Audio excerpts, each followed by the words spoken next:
Every Saturday is laundry day. This is no fun at all.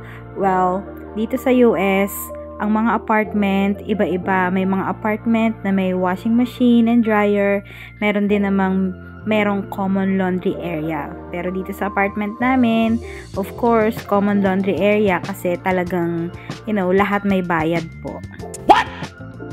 So, nire-ready ko na ang sabon na gagamitin.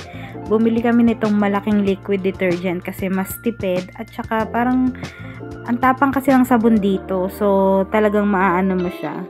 Check mo yung quality kapag ganitong klase yung gamit. Just for my opinion ha. Ayan. So, ito yung aking sabon. Paghahaluin ko na yan sa Fabcon, which is yung Downy naman yung gamit ko. Ayan, nabatukan pa ako, diba? Gusto kasing sumali sa vlog ko. Ayan, sumisilip-silip pa. Papansin. Okay, so ngayon nagdadagdag na ako ng Downy doon sa liquid detergent na niready ko. Pinaghalo ko na kasi yun din naman eh. Basta, maganda yung timplahan na ganyan. Feeling ko lang ha, okay yan. Nilalagyan ko talaga ng tubig para hindi masyadong malapot kapag binuhos na natin mamaya sa washing machine. Yan. Tsaka para mag-blend well yung liquid detergent sa Fabcon na nilagay ko.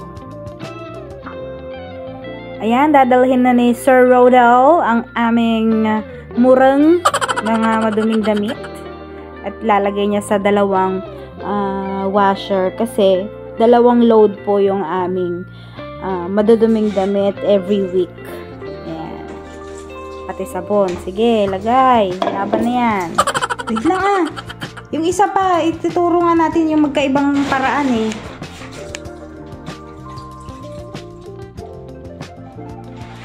So, ito po yung isang paraan ng paggamit ng washing machines and dryers dito sa common laundry area is yung maghuhulog ka ng mga quarters o yung mga 25 cents. So, kailangan $2 po. So, kailangan natin ng 8 o 8 na 25 cents. Yan. Konting mat lang yan.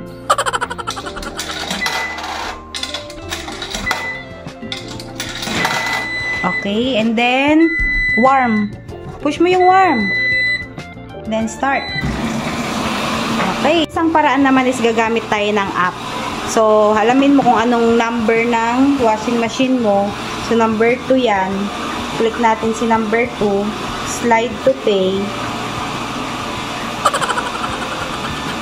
And then, magko-connect siya automatically. Ayan o. Okay. Ayan. Then, may timer siya. Hihintayin mo na lang matapos. In 30 minutes. After that, nilipat ni Sir Rodel ang aming damit sa dryer. Dalawang load din ng dryer ang ginamit namin. Ganon din sa paggamit ng dryer.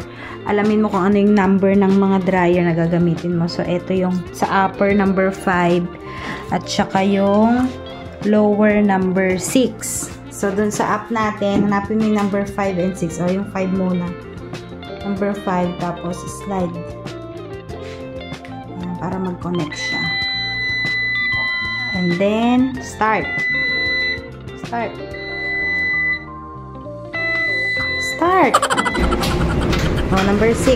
Hanapin mo number 6. Start.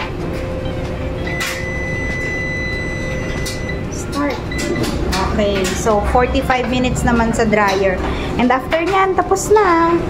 So, sa isang load mo ng washer, $2. Sa isang load mo ng dryer, $2. So, ang isang salang, $4 hanggang sa mag-dry na siya.